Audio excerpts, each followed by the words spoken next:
Isipin nila, bakit itong partido na ito na dating sinasabi magnanakaw itong tao na to, ngayon ayos lang sumiping ito sa administrasyon na ito.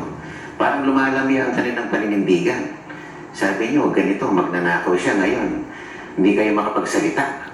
Dati, never again. Oh, dati never again. Ngayon, together again. Together again. So, Together again. sana pong mag-isip yung mga tao na ito bang mga ito dapat bang bigyan ng kredibilidad?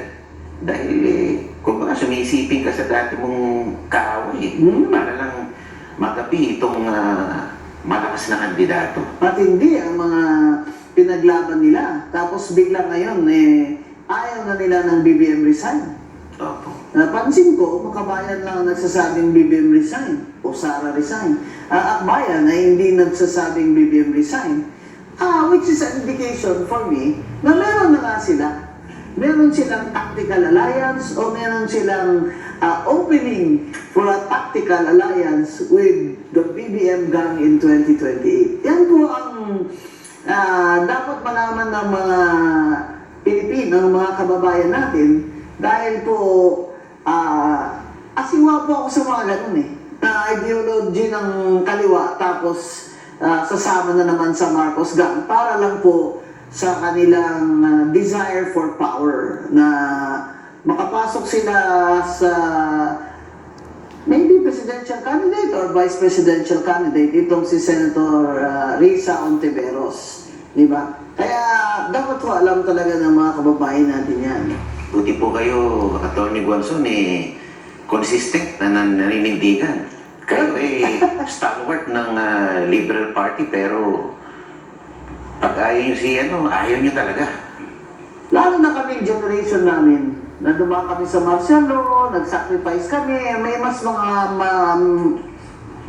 mabibigat pa ng sakripisyo sa akin, may mga kilala kong hinahasang na mga kaibigan ko, yung mga nawala na, disparasidos at mga pinatay, ang sinasabi ko sa generation na ito, yung generation nyo ngayon may kalayaan dahil yung generation ko ng mga tatay at lolo nyo ay nagsakripisyo para maibalik ang freedom nyo at kalayaan nyo. Kagaya ng tatay ko at nanay ko, lumaban sa hapon sa World War II para po sa kalayaan ng generation ko. Gano'n naman ginawa namin ng martial law para sa next generation namin. Tapos ngayon, gano'n na naman ang gagawin sa atin ng BB Marcos gang. Kaya, kailangan po talaga kung ipagpatuloy lang natin ito. Lagi po tayo magsuri sa ginagawa ng ating gobyerno under BBM. Kasi sa ngayon po, ay hindi niya kayang iangat na ekonomiya. Inflation rate is up. Opo. Mas mataas nga ang presyo ng bilihin. Unemployment is up. Opo. 2.4 million, 2.26 million Filipinos have no jobs. And our GDP is the lowest after 14 years. Oh my. Kahit nung pre-pandemic, mas mataas pa yung pre-pandemic output. So, ibig sabihin, may problema po talaga tayo. Isa po sa dahilan yan, yung massive corruption niya sa infrastructure kickbacks. Opo. Dahil po sa backlash noon, ay hinay-hinay na ngayon ng gobyerno sa pagkukonstruksyon. Opo, tsaka wala nang gusto mag-invest sa bansa natin. Natatakot. Yung foreign direct investment down by 40.5%. It's only now at $500 million compared to $6 billion during the term of Duterte. At sabi nga po nila, yung mga nakulimbat, sana kung ginagastos dito sa bansa natin, okay pa sana yung economy. Pinambibili ng mga bila sa ibang bansa Not jet plane. Oo. Kagabi, Kong Paulo, dun sa Spring Festival Chinese New Year, punta ako doon kasi alam niyo, may dugo akong Minche, both on my mother and father's side. Guam on my father's side, Kaohsiung on my mother's side. Hindi nakalata kasi hindi ako masyadong maputi. Chinese mestiza pala kayo. So I have Chinese blood, but I also have indigenous Magahat blood. Nandun ako. Sabi sa akin ng mga negosyante doon na Philchay, alam mo ma'am, masakit pa. Yung mga negosyante na Filipino-Chinese o kaya Filipino-Canadian o ganyan, ay hindi na dito mag-i-invest.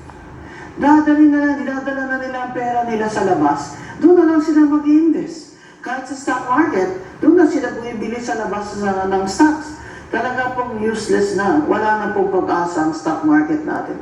So isa pa yan kung dapat alam ng mga Pilipino na ang corrupt na gobyerno ay talagang magdudulot ng kahirapan Opo. sa ating mga kapwa Pilipino. It will surely affect investor confidence. Which means wala tayong bagong mga paktorya, wala tayong bagong mga negosyante, wala tayong bagong mga trabaho. Opo. Kaya po, ang unemployment ngayon ay around 2.26 million Filipinos. Can you imagine? 2.26 Filipino families have no jobs, have no assurance na may pagkain po sila sa mesa nila ng 3 meals a day. At ang solusyon ng gobyerno AX na. Tupad. Magantay na lang ng ayuda. Instead of generating jobs and employment, ayun ang valid solution ng gobyerno. Ilang billion po yung po? 56 billion. Kung pinasok ko lang nila sa, sa development and business generation. Opo, dapat capacity building, mga ganyan. Kaso political po ang kanilang ang target nila dyan. Opo. Is that the people, because they're given free, sa sunod na eleksyon, ay sasabihin na, ay, galing-galing ng mga tao ni BBM, doon ako boboto. Yes. So, yun mga kaibigan, ang problema sa administrasyon na ito is ganito na lala ang problema ng Pilipinas. At more than 50% ng mga Pilipino nakakaranas na ng gutom sa 2.26 million na walang trabaho at sa taas ng mga bilihin. Ang solusyon lang ng BBM administration ay sinasabi ni Kong Paulo Marcoleta, band-aid. Pansamantala lamang itong mga ayuda. Kaya magbantay po tayo, lagi po tayong mag-report ng mga korupsyon sa inyong mga lokal. Pwede naman po kayong gumamit ng inyong mga video kung kayo ay magre-record ng mga substandard o mga sira-sirang project dyan sa inyong mga bayan. Maraming salamat, Kong Paulo Marcoleta. Salamat din po, Attorney Gonzo. Pleasure to have you around. Pleasure Until is next mine. time, Attorney Rowena Gonzo po, ang inyong lingkod.